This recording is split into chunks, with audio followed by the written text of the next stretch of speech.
Are you starving yourself to get in shape? Because if you are, that's the detriment. You need to understand what this is doing to you.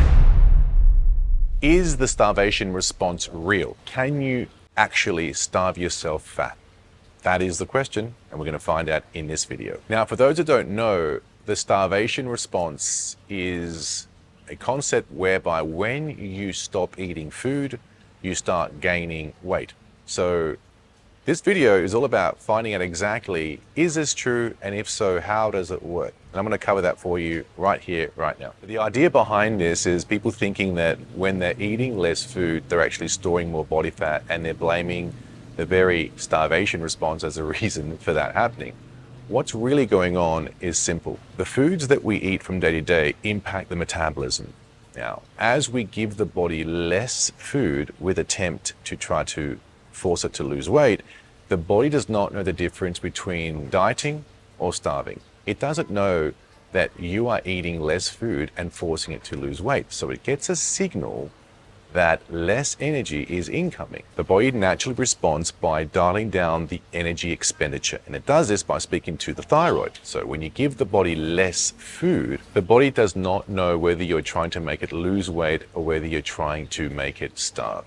So the first thing we do is we take all the food away because we think that if we take the food away, we would lose the weight. Well, nothing could be further from the truth. When you take all the food away with attempts to lose weight, the body responds straight away by slowing down the metabolism. Why is it doing that? It's saying this: if you give me less, I will burn less. In the wild, if you do not have enough food, you die. So when you give the body less food, it sends a signal to the thyroid to slow down the rate of energy expended. Just dial down that thermostat, it says.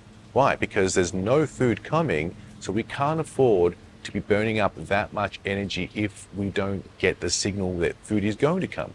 The body naturally slows down its metabolism. Now, here's what happens. If you continuously were to keep eating very little food over an extended period of time, you will lose the weight.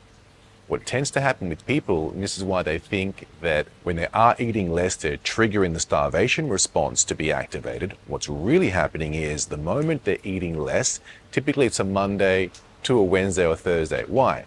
Because on the weekend, they've been binging, now they feel guilty and they say, I'll start from Monday. So Monday, Tuesday, Wednesday, they drop their calories down low because they've binged on the weekend, and they fall through this binge and restrict mode.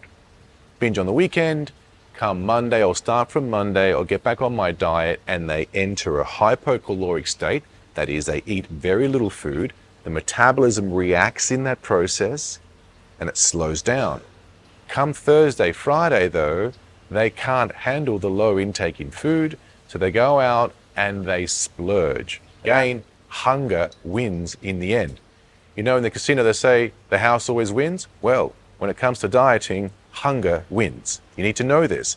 So come Thursday, Friday, when you can't handle eating like a sparrow anymore, you throw the towel in and you eat a lot more food than you would have done. Two things happen. Number one, you're eating so much food from a sabotaged metabolism, so you can't actually process or burn, so you end up storing the weight. Number two, collectively over the week, you may end up in a surplus in energy. So if you're doing 1,200 calories every single day leading up to Thursday, Friday, and then you're up to 2,500, 3,000, 3,500, over time, you are still eating in a calorie surplus, and this is what results in you gaining weight. Nobody starves themselves fat. Prisoner of war camps, you will not see anybody gaining body fat when they're eating no food.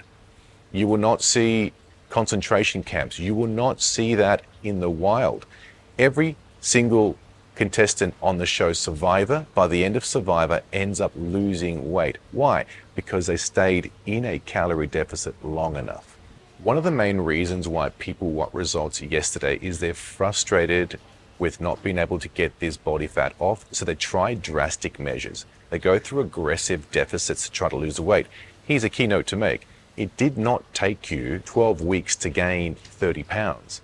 It's over 10, 15, 20 years of slow surpluses over time that eventually transpire into the lose weight. So don't expect to lose it in 10, 12 weeks. It did not take you 10, 12 weeks to gain it.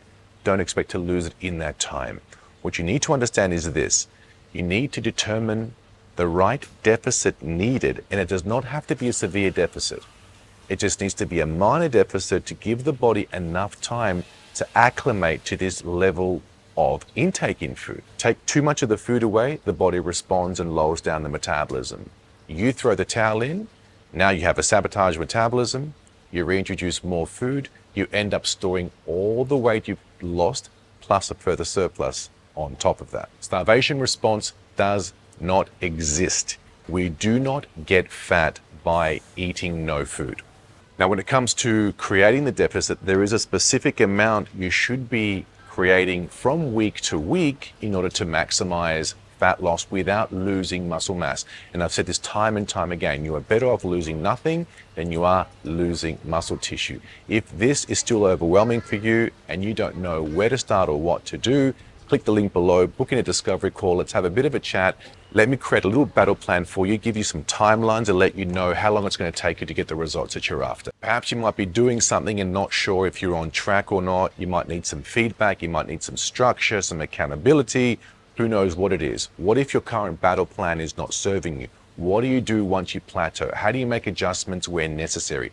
That's what all the coaching is all about. So if this is you and you're confused, you're bewildered, you don't know where to go, what to do, how to start, this is what I do for work. This is how I travel as an online coach and do the very things I do right here in Bali. I'm happy to help you. Just book in a call below and let's change all of that for you. I'll see you on the inside.